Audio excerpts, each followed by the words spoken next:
You're tuned in to Nerd Overload, your weekly pop and geek culture show covering movies, TV, games, and comics. Hey everybody, welcome to Nerd Overload, the pop and geek culture show that isn't canceled for a snow day. I'm Josh. I'm Sam. I'm Cole. I'm Cody. We have a great show for you this week. Thank you all for tuning in. As always, before we get into the news, we're going to be talking about some things we have been checking out. Check it out!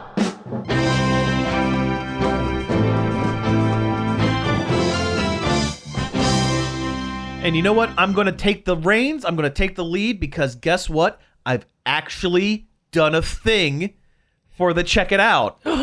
Normally, it's me going, nothing. Allow me to clutch my pearls. Yeah, I've actually done multiple things. I've watched multiple things, believe it or not. So the other day, I got kind of on a kick. This year, one of the things I want to do is go back and watch or rewatch a bunch of classic films that I've either watched when I was much younger or never seen before, but I've heard really good things about it. And I've thought about that too. Yeah, it's just one of those things where it's like, I need to get caught up on lot of the classics. It's probably something you do when you get old. Probably. No, yeah, probably. Hey, shut up. Hey, that's all right. We're old. It's okay. I'm the oldest one here. Yeah. I know, and you said you were thinking about it too. I think maybe it's just something that naturally happens as you get older. I think so. But anyway, I didn't mean any insult by it. So I decided, you know what? I don't know where to start with all this. So I just randomly picked an actor and decided, okay, I'm going to go through their filmography and see if there was anything that sticks out as like something that I've heard of that I never watched or anything like that. And I landed on Peter Sellers. Do you guys know who Peter Sellers is? You should. He's one of the greatest comedy actors of all time. I mean, the name sounds really familiar. He's Inspector Clouseau I was from gonna say, he's the Pink Panther. Pink Panther. Okay. He, I did some deep dive. I did a deep dive into his history and stuff. Very unhappy person in life. Very unhappy, very troubled guy. And he made about as many bad movies as he did good movies because, sometimes you just need a paycheck. Sometimes you need a paycheck. Sometimes you need to pay for your alcohol and blow. Sometimes, in his case, that is the truth. And he also had one of those egos that everything he did, he thought was going to be the greatest thing of all time, even when it wasn't. And he always blamed everyone else for the problem, which is usually the case because he was a phenomenal actor. So I rewatched A Shot in the Dark, which would be the second Pink Panther, the second Inspector Clouseau movie. The movie doesn't technically have the Pink Panther diamond in it, but it is the second Inspector Clouseau movie. And it's probably the most well known. Does it have the Pink Panther song? It does. It starts with the Pink Panther song. I Yes. feel like they all do. A variation. And also, there's always that little bit where you have the animated Pink Panther kind of on the screen. Yeah. But this is the one that introduced a lot of the long-standing tropes, like his sidekick Kato, who would constantly jump out and attack him out of nowhere, which is pretty much the Majima Anywhere system from Yakuza. I honestly believe that's where they got the idea for the Majima Anywhere system. Yeah. because you would be just going through a regular scene and all of a sudden Kato is just there, and it's because he's instructed Kato. I need to stay focused. on top. I need to stay focused and stay on top of my training. So attack me at a moment's notice at any time, and he takes it to heart. It also has and Inspector. They just literally lifted the name from Green Hornet. Basically, well, yeah. Kano. No, Kano is from Mortal Kombat. Kato is from this and from Green Hornet. I know Bruce Lee played the old Kato. Yeah. No, this isn't Bruce Lee. I know that. And in some markets, Green Hornet was called the Kato Show. The Kato Show featuring Green Hornet. Yeah. This movie also introduced Inspector Dreyfus, who was the chief of police that is constantly being beleaguered by Clouseau and his complete ineptitude. But that's not the one I was going to talk about. Kind of like the Chief and Inspector Gadget. Yeah, exactly. Yeah. Well, Inspector Gadget is basically a combination of this and robot. Get Smart. Yeah, that's exactly it. But the movie that I was actually going to talk about is one that he made about a year or two before he passed away. And it is a comedy drama. And it was widely regarded by him as being like, this was his passion project. This was the thing that he wanted to do more than anything. And it's a movie called Being There. So the premise of the movie is Peter Sellers plays this guy named Chance. Chance is, these days, they would consider him on the spectrum. Back in the day, back in the 60s, 70s, they just called him Simple.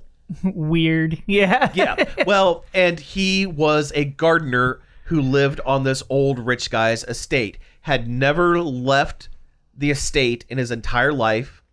All he knows is The estate. gardening and things that he's watched on TV because he loves watching TV. But he's been completely content. He's completely happy with it because he's been provided for. It's all good. All he knows is gardening and watching TV. The old man passes away and he's told, well, sorry, Chance, you can't live here anymore. It's time for you to go. So he sets out, and this is in Washington, D.C. And things happen.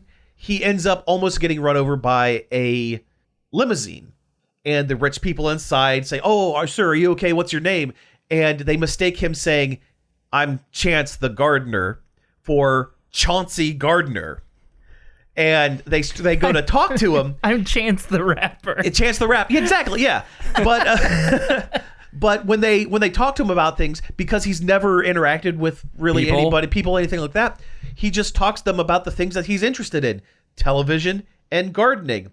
And every time he speaks to one of these people, they interpret what he's saying as having this very super deep meaning in like politics and finance and all this stuff. See, when you plant flowers, you got to make sure they get the right amount of sun and the nutrients are great in the soil. Sometimes you have to trim the dying branches down so that they can grow back stronger.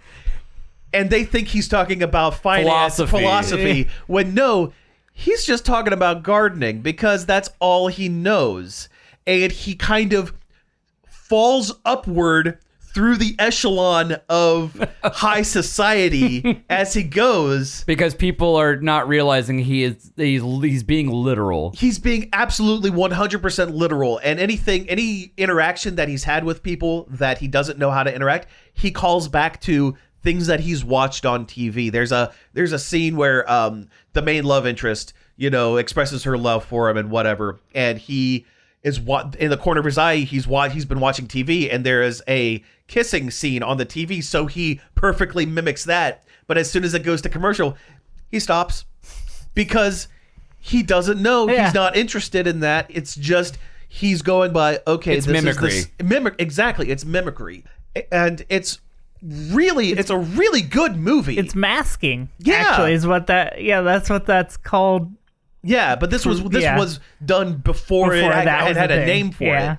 But it's a really, really good, solid movie. I liked it a lot. I mean, it's a comedy drama, so it's not always, laugh out loud funny, but it's just kind of one of those kind of weird, quirky, really well done. And Sellers does a fantastic job playing a character who really doesn't have a personality, really is kind of a blank slate that just skips upward by accident. By the end of the movie, they're talking about, the president, he's getting old. We're looking at the next election. Who would be the perfect vice president for the United States? Well, I've heard good things about this Chauncey Gardner because he's so wise and he knows so much about politics and so much about this and that and the other. And so he's falling upwards, and it's kind of great. It's based on a book. I kind of want to read the book just to see what the differences are, but it's really, really well done. I have another thing, but I want to give you guys a chance. So one of you go ahead and go, and I'll jump back in when there's a chance. Gardner. Gotcha. There it is. I've been playing a lot of Atelier Ryza, which is part of the Atelier franchise of JRPGs. The name sounds familiar. I'm not 100% familiar with it. It's a franchise of games about girls that become alchemists.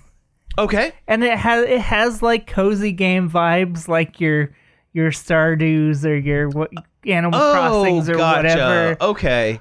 But in a different way. It doesn't approach it the same way. Like, it's not about farming. Okay. But you go around the little worlds, and the stories aren't incredibly, at least so far, aren't incredibly high stakes.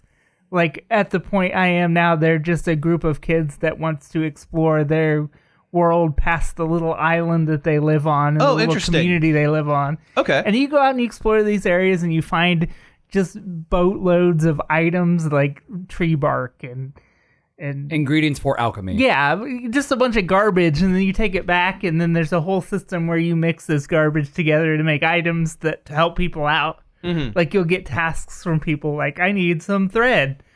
So you take the recipe for thread and you find the trash out in the world, and you make thread, and based on the type and quality of the ingredients, you'll make better thread with different stat changing abilities. Like, you can make all kinds of weapons, but their traits are based on what items you're putting in them. Like, this item has a trait of plus to your speed.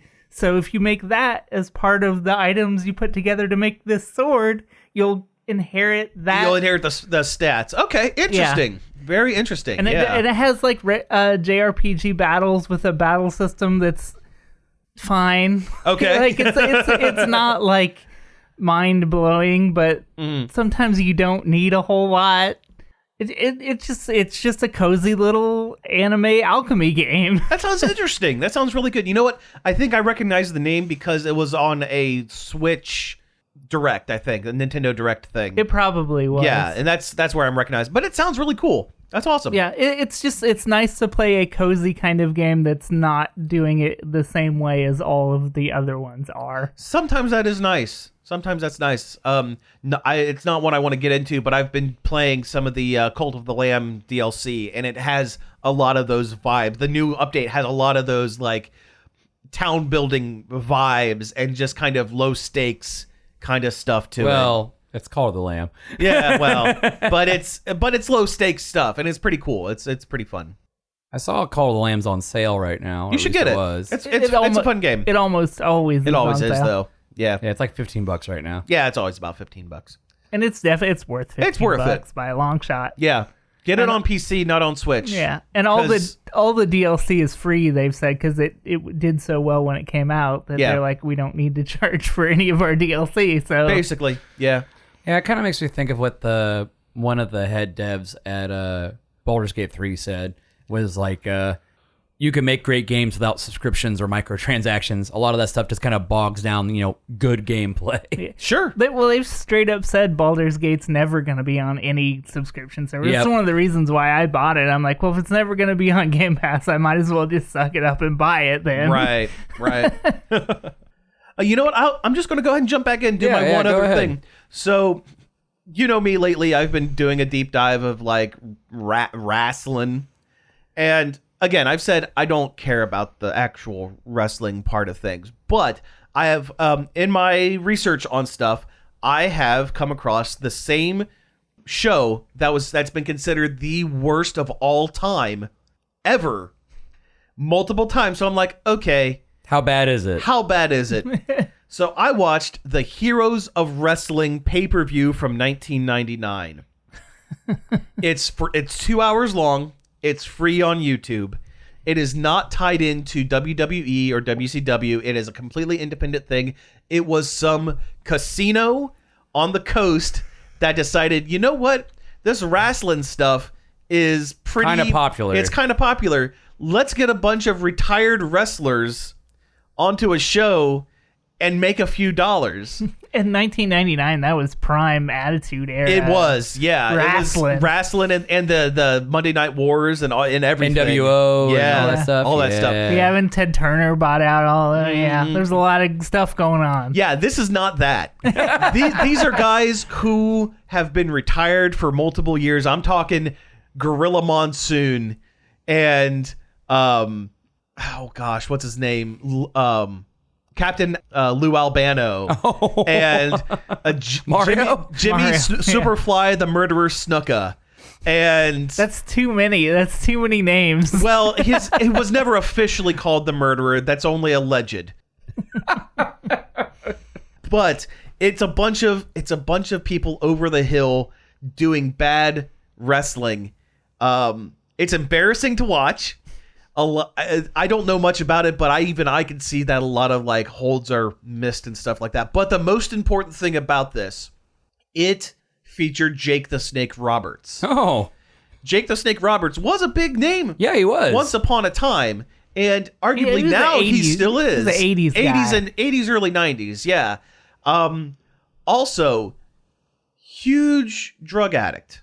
As it turns out, a lot of them were. no, I mean even for wrestlers. Oh, how is he alive?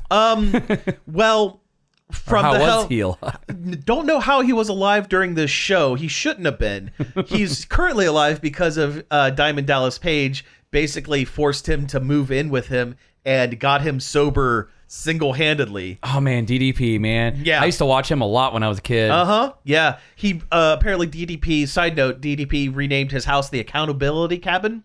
And he gets wrestlers who are going through drug and alcohol addiction, basically forces them to move into his house and gets them sober. He did that with Scott Hall, Razor Ramon, because he was huge. He puts them into submission Yeah.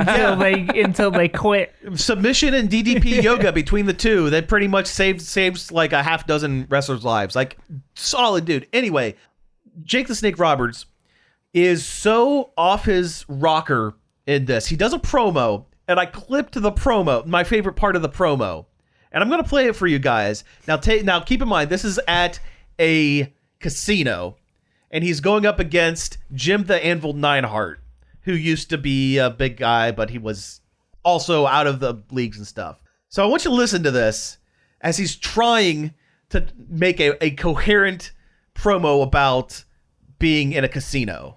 You don't want to play cards with me because I'll cheat. Okay? I cheat. You want to play 21? I got 22. You want to play blackjack? That's bad. I got 2 of those too. You want to play aces and eights? Maybe I got too many of those. You want to play 21? Well, I got 22.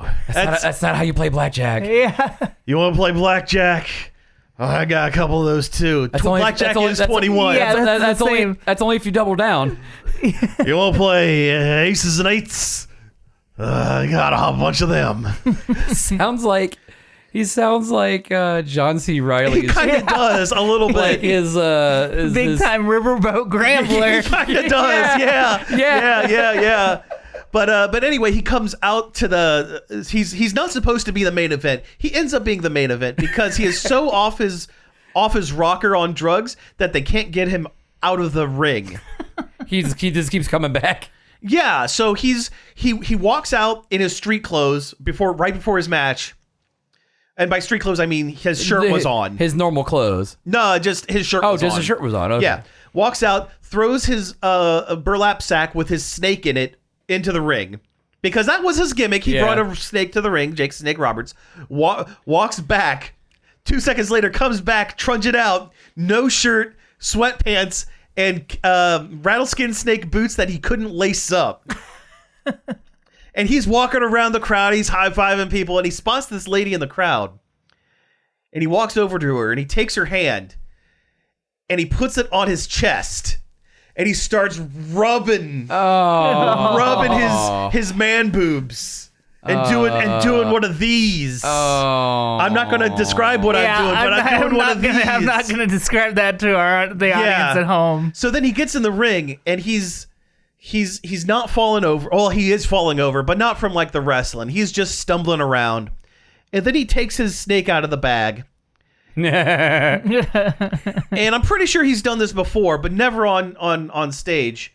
He starts walking around with the snake in a particular position that is intimating a certain anatomical part Hence why I of giggled. the body. Hence why I giggled before. And he's just moving around, and it's almost like Oh gosh, there was a Simpsons episode where Homer's like so drunk out of his mind that he's like, "Oh, Marge," you know. Yeah. Yeah. Oh, God, I remember that. Yeah. And I think they probably got some of that from this because he was. It took 3 wrestlers to pin him to the ground and be like, "No, you're coming to the back. Come on, You're done. come on, Jake the Snake." You're done. Yeah. But beyond that, the announcers didn't know what they were doing because they weren't wrestling people. They were people from the casino. Didn't know how to call things. That the one wrestling announcer that did know wrestling was arguing openly with the other announcer during the show. It was a complete Mess. train wreck, and it is absolutely fascinating to watch. I feel like you could have made up 90% of those wrestler names, and I would have just believed you. Oh, you mean like King Kong Bundy? Oh no, I've heard that. Okay, you've one. heard of that one. At one point, what's his name? Oh, geez, he was the sumo guy. Yokozuna? Yokozuna. Yokozuna is supposed to be on there, and he's like 500 pounds. He's like yeah. gained weight since his time, which is funny because he's never sumo wrestled, and he's not Japanese. He's Samoan. Yeah, he's Pacific Islander. He's yeah. Pacific. Yeah, he's Samoan. He's related to the Fatu family. He's like the wild Samoans and like tangentially related to the Rock and stuff like that. Yeah, his dad was Rocky. Rocky Johnson was his wrestling name, but it was like I think he was related to the Fatus. And like, it's like they were a big name. Yeah, there's like a whole like Samoan wrestling group. Yeah. Okay, I'm gonna try to make one up here off the top of my head. Let's do it. Harold the Safecracker Piscopone. That's probably You know what? I would believe it. Do like a 1920s gangster bit. I'd love it. Oh yeah, get the handlebar mustache and like the bowler pinstripe hat. suit. Yeah. Yeah. She. I'm gonna be wrestling. She. Yeah, Tommy the Gun Richard. It will be his tag team partner. Yeah. Yeah. I think we've cracked it. Yes. Yeah. His move is the safe cracker. That's his finisher. Dude, that's great. Yeah. They get baseball bats. So anyway, yes. No, that's already home run rights. Yeah. That's his thing to do. There was a baseball themed wrestler. He didn't wrestle all that much, but it was during the the MLB strike. Oh, in the mid 90s. So his gimmick was he would come out in a baseball uniform with a sign saying that I'm on strike and would refuse to wrestle because he is on strike. Well, they only get 3 of those. Yeah. Well, yeah.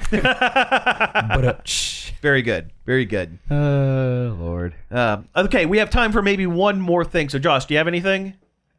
Oh, no. Okay, well then All let's right. go ahead and go to break. And when we come back, we'll get into some news.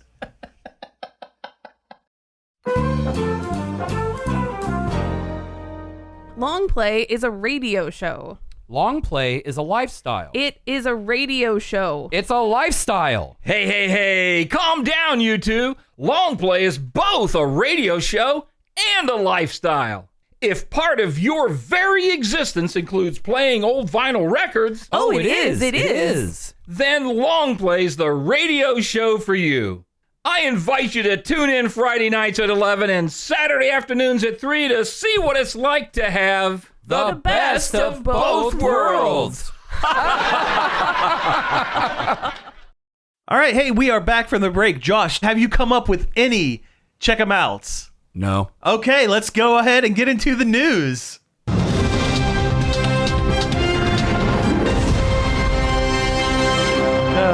Not pre-planned at all. That's just in. I sleep a lot. All right, so yeah, we have a few things to go over. First up, I think we're going to talk about some Xbox video games. Xbox video games That's for right. everybody. Yeah. There was a big, it wasn't big, but there was like an Xbox Direct. They called it the Developer Direct. Okay. It's weird that the name Direct Yeah. has kind of taken over because of the Nintendo Directs. Usually, like, Sony doesn't use that word. I'm surprised how Yeah, blatantly. well, because they Microsoft- use something goofy like State of Play or something they like call that. it the state of play. Yeah. Okay, what would you call the Xbox Direct if you can't use the word Direct? The Xbox Xperience with an X. Actually, that's too good. That's too good. Yeah. Xbox Experience Live. Yeah, there we Throw go. Live in there, kind of throw back to Live. Xbox Live. Yeah, I that mean, would I'm do pretty it. sure they still call it Xbox Live. Yeah. All right. So let's talk about some Vidya games. Cody, do you have a list of Vidya games? I do. Okay. They showed off a little bit of Obsidian's new RPG game that kind of looks like a Bethesda. It kind of looks like an Elder Scroll. Okay. But it's by Obsidian, so the writing will be good. Sure.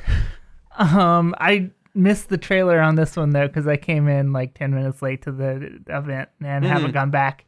But I'm sure it'll be fine. Yeah. What's it called? It's called Avowed, Avowed. which is pretty generic. That is unfortunately. not descriptive No. at all. Nope. You gotta love those fantasy titles with those very.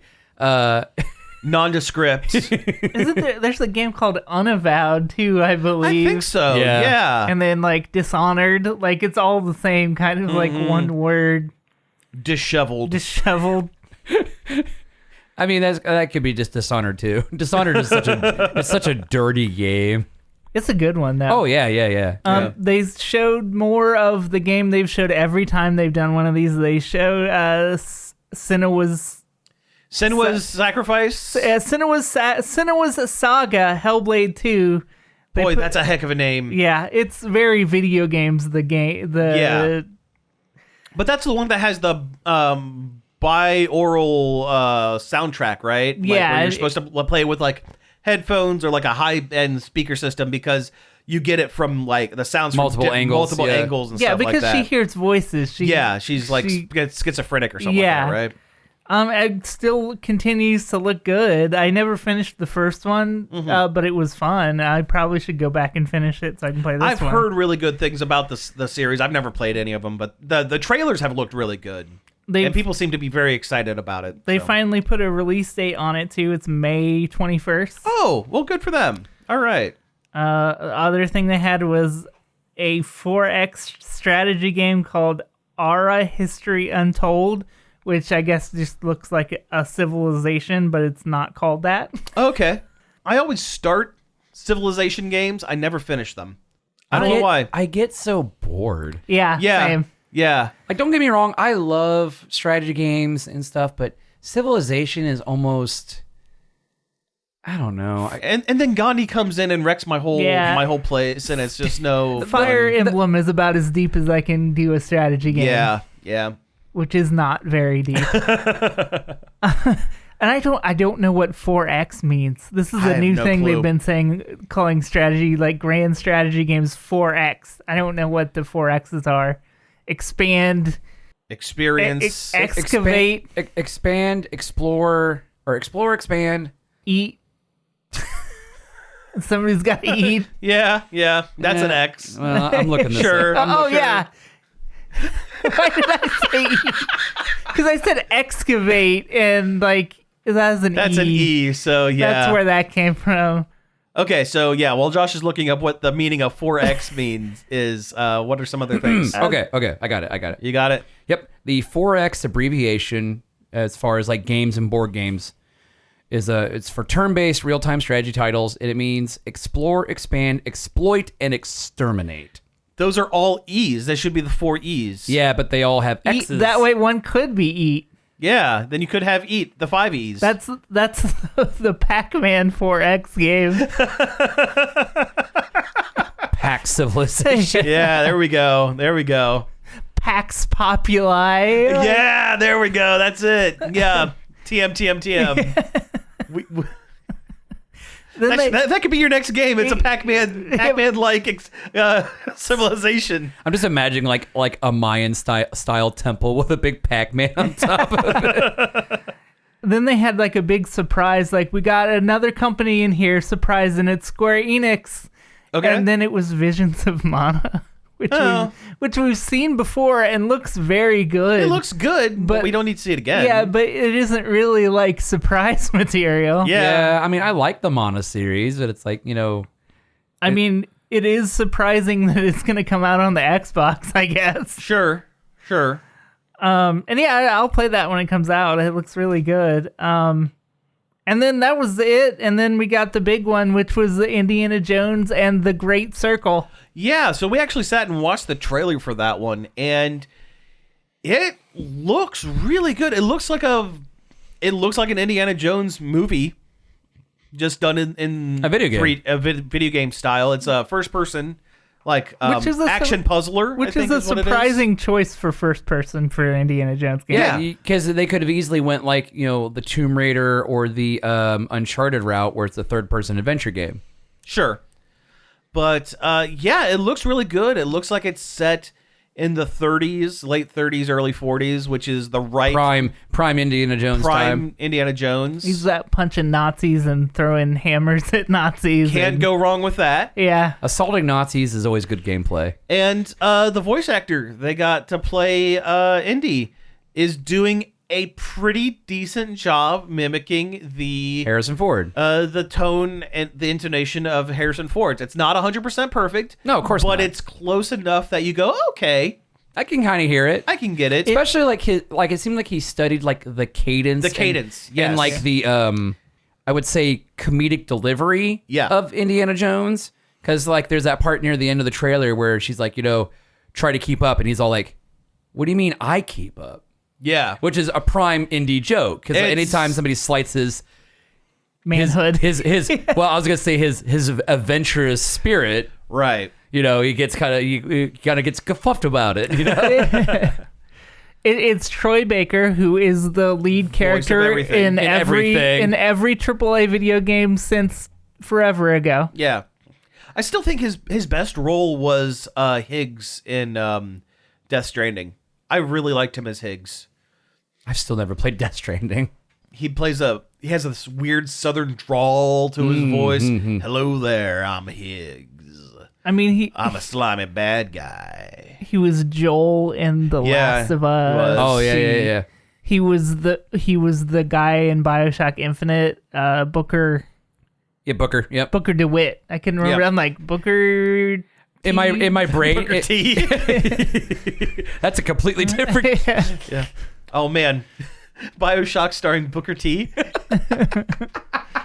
Instead of using guns or superpowers, it's just wrestling moves. He does the spinneroonie.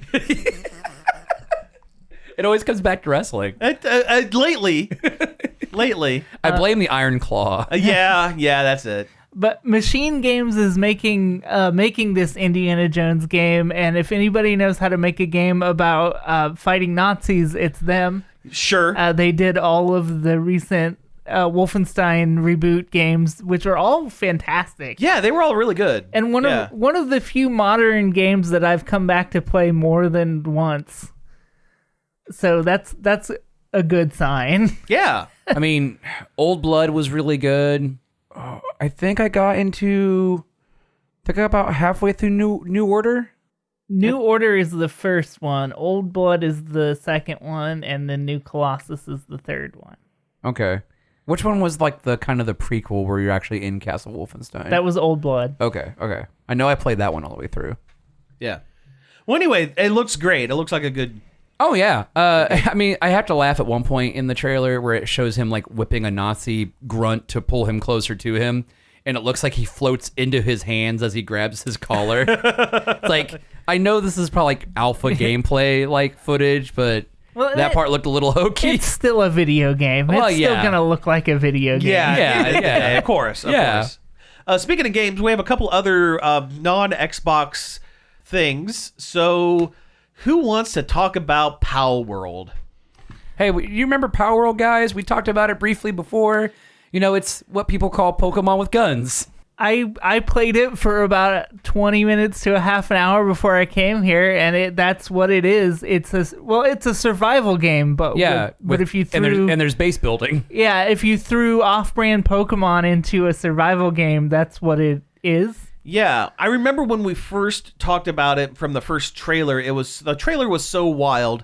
We also said, this game doesn't look like it actually exists. Yeah, it didn't look like it was real. It looked like a scam. Yeah. Apparently it's not. Yeah. It's real. It's on Xbox. You can play it. It's not a scam. I mean, you can argue that the fact that they copied the design of almost every Pokemon and just like it's Pokemon with the name filed off. They're different enough. Yeah.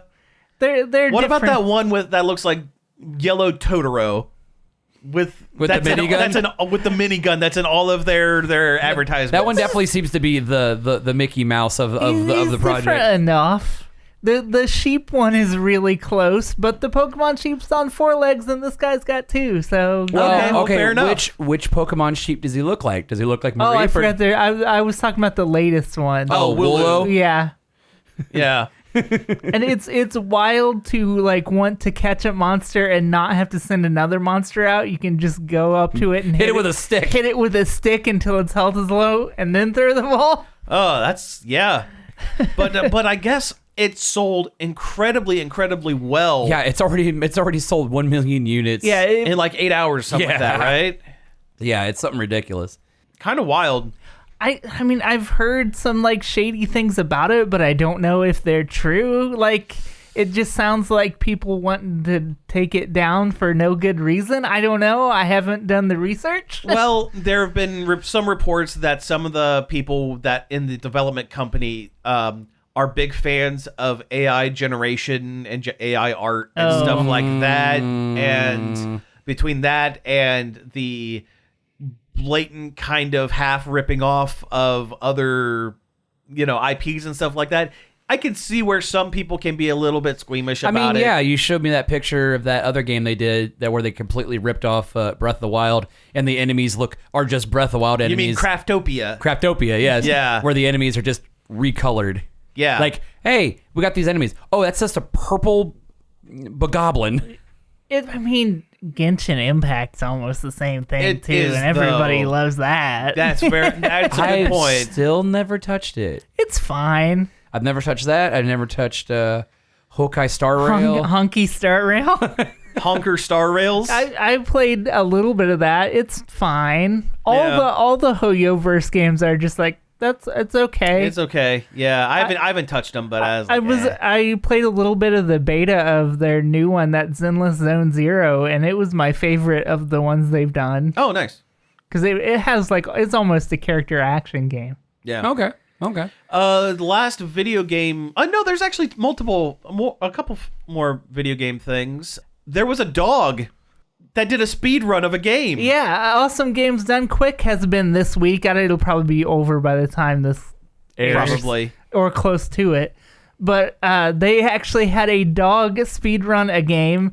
It was the game Gyromite, which is the NES game that uses the robot. Rob Robot to push buttons. Well, this guy, instead of using the robot, he trained his dog to push the buttons at the right time, and it was great. it was good streaming content. He's a good boy. Oh, he was a very good boy, and he did a very good job. His name is Peanut Butter, right? Yes, his name is Peanut Butter, or PB for short, which is also personal best in speedrunner lingo. But he did a very good job. The only mess up was not his fault. It was the game did something weird and made him die in a weird place that has never happened before. Oh, gotcha. Okay, interesting. Yeah, I haven't had a chance to watch the whole thing yet. I've watched a couple of clips, but for some reason I'm thinking that they came in. It's not like a world record, but they came in under the expected time. So it might have been Peanut Butter's personal best. Oh, I'm sure it was. Yeah. I hope Peanut Butter got all the treats. But that's just awesome. That's just cool.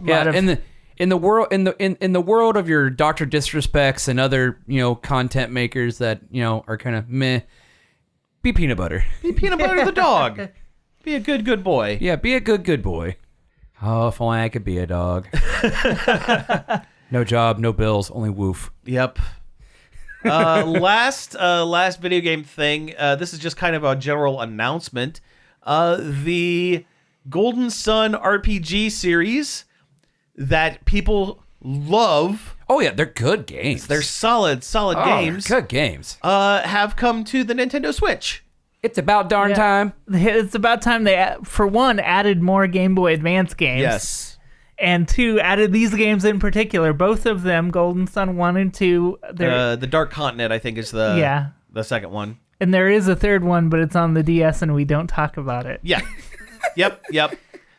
But no, these games, I remember playing the first one. I never played the second one, but I remember playing the first one, and it was excellent. I remember selling lots of copies of it back in my GameStop days. It's like classic Final Fantasy level stuff. Yeah. Like, it's a really solid JRPG. With a very interesting job class system in it, and almost Zelda-style puzzles in the dungeons. Yeah, there's a lot of puzzle stuff. Because you have little psychic moves that you can use. And the best thing that I read about it is, so for the original games, you can copy your stats from the first game into the second game because those characters show up as secondary characters later on in the story, I guess.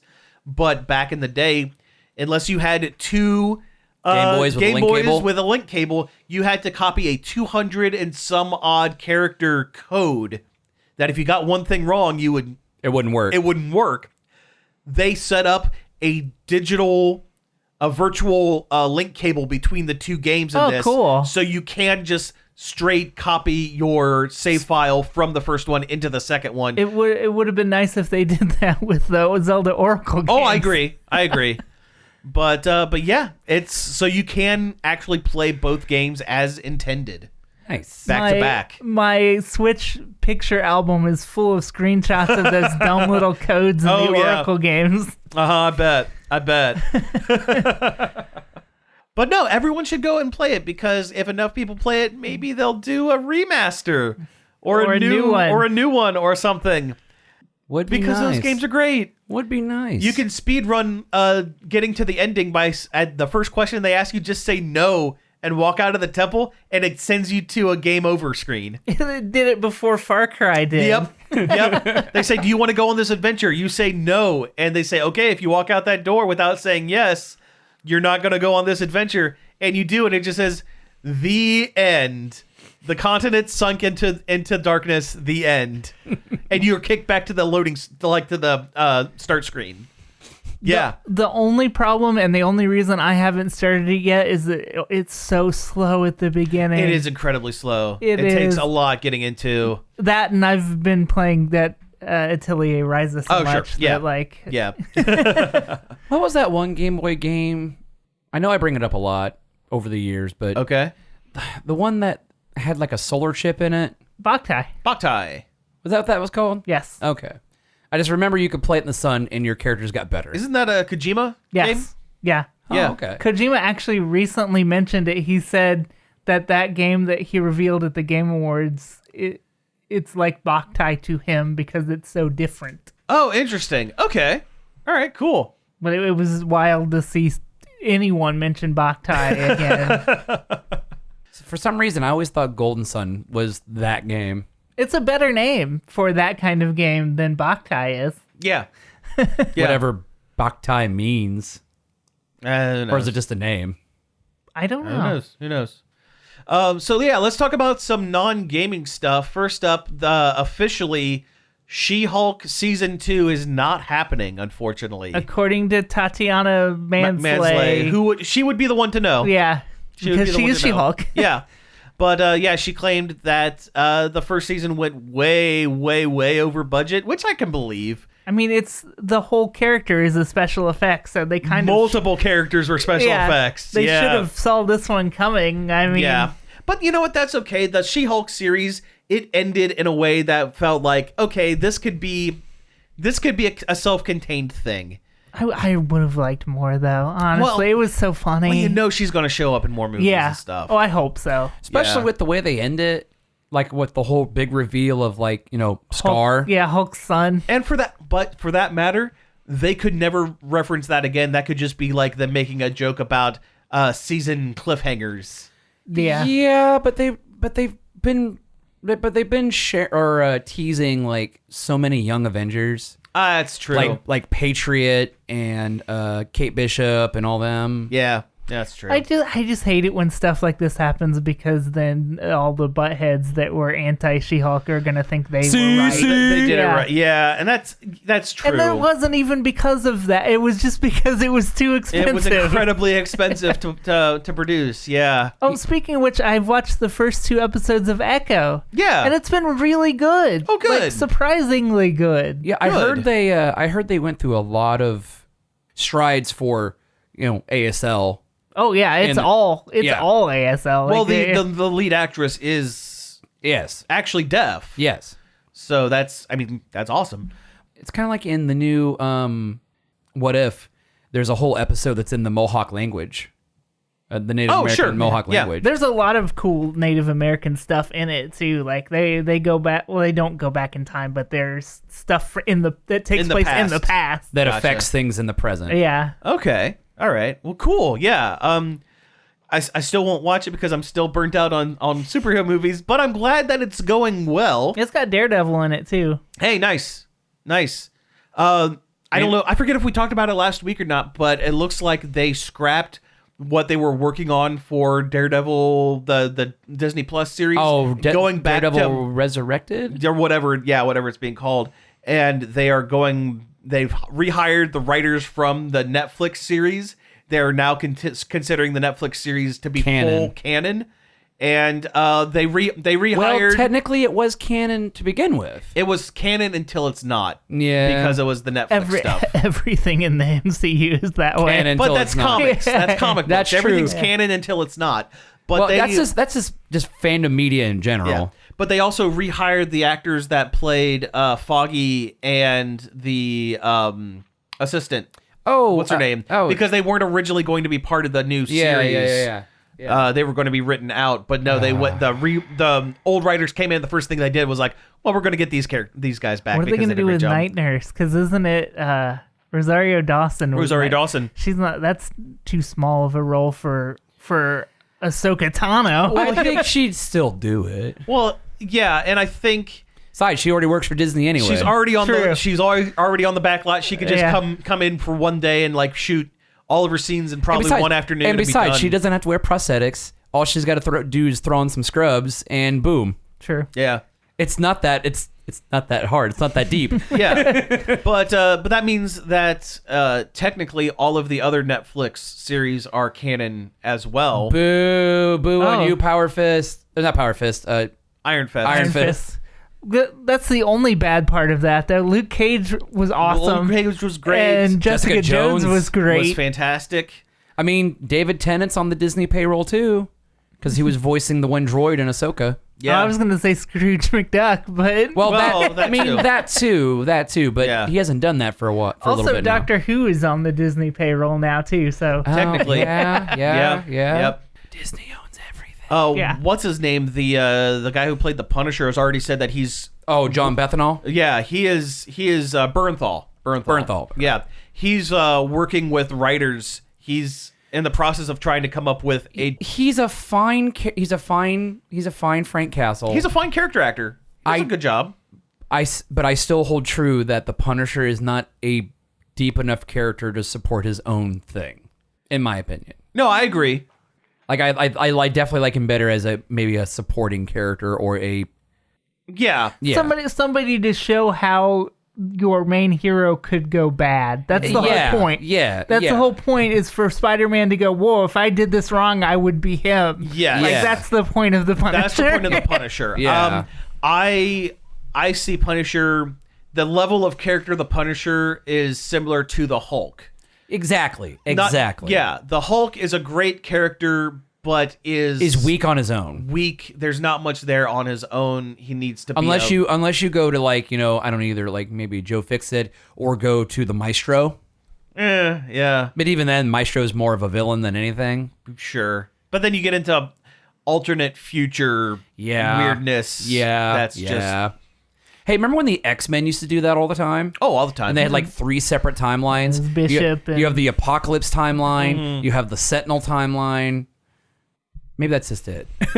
When does X-Men 97 come out? Because I know. I'm so excited for that. I've seen the toys in the store and they're fantastic. I know. I saw the Wolverine claw thing. Yeah. And it looks exactly like the one we had when we were kids. And I was like, ooh. The figures, the action figures, are in the Marvel. They're Legends? technically Marvel Legends style, so they have all the articulation, but they have the cardboard backers like old action figures. And I don't have the money for it, but boy, those figs would look good on the wall. There's a very good Lego set of the Blackbird that's weirdly expensive for how big it is. Yeah. It's like 500 some pieces and it's $85. That's a bit much. It's wild. It's sitting there Yeah. next to like a big Star Wars ship that's the same price. I'm like, what is happening here? That's too much. Yeah. Supposedly, according to this article I'm looking at, X-Men 97 was supposed to come out on January 9th on Disney Plus and Hulu. Then the strikes Well, then it's happened. Strike, yeah. That article was written December 28th. Oh, Yeah. so it might be out now. I don't Weird. think it is. No, this other article, IGN says March. Okay, so they That pushed it back sounds- a few months. That sounds okay. more believable. Yeah, and that's cool. That's cool. That's fine. Do-do-do-do-do. It better have the same theme. Oh, it's got to. Haim Saban needs his paycheck. Yeah, yeah. I mean, he's sold pretty much everything he's had to other people. Oh, you know he's got royalties on that song. Oh. though. Like all the songs, you know he's well, got not royalties just on that, Yeah. just in everything in general. Oh, for I saw, speaking sure. of Saban, I saw a weird, like, people were talking about obscure 90s shows, and they brought up Tattooed. Tattoo Teenage Alien Fighters from Beverly Hills. Yeah. Yeah, that's not a Saban though. Saban made it. Pretty sure he did. No. Nope. That was not a Saban Productions. I thought it was. I saw a Facebook thread of people talking about how much they loved the recent Power Rangers live action movie, and I'm like, really? People are coming around on it. It was just fine. It was a solid 6.5 or 7 out of 10. Yeah.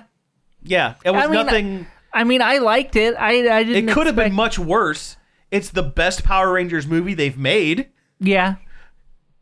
It's probably the best Power Rangers movie we could have gotten. At that time, yeah, absolutely. Yeah, it was Deke. It was Deke. Yeah, it wasn't. Yeah, because they were trying to get some of that. Get that Yeah, Power Rangers. yeah, money. they were chasing that Power You're Ranger thinking clout. of the Knights of Tir na Nog, which is Saban. Oh yeah, well, and then they tried to bring Kamen Rider with the Masked Rider. Masked Rider with Furbus. Furbus, the little furry alien. Yeah. Everybody hates Furbus. Deke. Right? Yep. I We always, should end the show with that. And we should. I always think of like the really bad Sailor Americanization of Sailor Moon when I think of Deke. Sailor Moon. Yeah. I'm so glad that got found. Oh yeah. Have you seen she's been releasing other stuff as well? We're talking about Ray Mona. She does Tales of the Lost. She actually got in touch with the guy who was in charge of the company that made the Americanized Sailor Moon pilot. Or I guess it was a test demo reel. It wasn't real. Oh, you're talking about that actual one? Yeah. Like the live action one that Yeah. wasn't Japanese? Yeah, it's Okay. real. It's real. and I it know it's exists. real. I've seen it. They gave her the okay to go into the basically the was it the U.S. Patent Office or something like It was that? the Library of Congress. Library of Congress. They submitted everything that they did to the Library of Congress, and she's been digging out all this other stuff. There was a Gundam thing, a live action Gundam thing. Oh no! well, yeah. there was a live action Gundam movie. It was called G Savior, and No, it's terrible. This was American This was Gundam. American early to mid '90s. I think this Americanized. was I think G Savior was American. I don't know. I remember but- watching it. Yeah, I remember. but, I remember white dudes being in it. But this was like a TV series that they were going to try to do, a live action TV series. And there have been rumors that she may have found, and we don't know this for sure, the original demo pitch for Power Rangers, Bioman. Oh wow! Yeah, Bioman. Bioman with Mark Dacascos and Joanna Man. Oh man! Everyone forgets about that. Yeah, the pitch where they used the mid '80s Sentai. Yeah. Yeah. Crazy stuff. I saw an argument online where someone tried to say that if it wasn't for Power Rangers, Sentai wouldn't be popular. That's not true. I'm like, That's no, not true. no, That's not that's true. backwards. It wouldn't. Yeah. It wouldn't be as prevalent in the United States. Yeah, we Well, wouldn't. no. but it would still be Yeah, around. we Yeah. wouldn't know about it in America, And- but or at least it would be a very niche thing in America. Yeah. It would be, and for that matter, it would be more. They would have been able to do more with it in Japan because for the longest time they had to create seasons that would work for an international audience. Yeah, yeah. Because now that they are no longer beholden to that, they're doing Goofy stuff. weird stuff. Bug Kings. Dude, that one's great. the Sentai stuff is the stuff that's good. The Yeah. Power Rangers stuff is trash. Yeah, a lot of times, yeah, because they go for lowest common denominator and they go for the youngest audience, and it makes it bad. I would watch the Japanese versions of these shows every time, given the choice between the two. I mean, don't get me Every wrong. Don't get me time. wrong. Zoo Ranger is weird. The what Mighty Morphin Power Rangers was based off. Zoo Ranger is weird. Yeah, Wizard janitor guy is like their Zordon. Mm-hmm. When he's like listening to space with his giant foam rubber ear. yeah. Oh my god. Although I would go Kamen Rider over Sentai every time. Also, I like Kamen Rider better. No, that's fair. They're both good. yeah, I think Kamen Rider has a better gimmick. Yeah, exactly. Yeah. Well, also, Kamen Rider is geared for. So if Sentai, we're It's getting for way into the children. weeds into this. If Sentai is geared for 8 to 12-year-olds, Kamen Rider is for like 10 to 15-year-olds. It's skewed a little bit older. Yeah. And they can do. It's just those couple extra years is enough to be able to do a lot more stuff with it. I just love the design of Kamen Rider too. Oh, yeah, the little- the bug suit. Karate Bug Man. Dude, I Yeah. saw this cosplay video where this guy built a Kamen Rider helmet. Yeah. And he puts the helmet on, and I thought he didn't have the helmet on all the way because you could still see the whole bottom of his face. Yeah. But then he does something, and like, It drops down. yeah, Nice. Nice. Very cool. All right, we're really getting in the weeds on things here, and we've actually hit time, so let's go ahead and wrap things up for the week. You have been listening to Nerd Overload. Thank you very much for tuning in. You can find us each and every day over at nerdoverload.com. You can find us on Facebook, Twitch, Instagram, and support our Patreon at Nerd Overload Now. You can send us an email, staff@nerdoverload.com, or give us a call on the Nerd Overload hotline. The number's 419-561-5556. I almost put too many fives in there. Leave us a message about, make up a wrestler for us. Yeah, that would be cool. Yeah. The best one gets some sort of prize. We'll figure something out. Yeah. Absolutely. You can find all of our back episodes on various podcast apps such as Apple Podcasts, Spotify, Stitcher, Google Play, and more. Finally, I'd like to thank Parker for helping us out over at the Facebook page and David Pencil for the use of our intro and outro. You can find more of his stuff over at davidpencil.com. So again, thank you all for tuning in, and we will be back next week.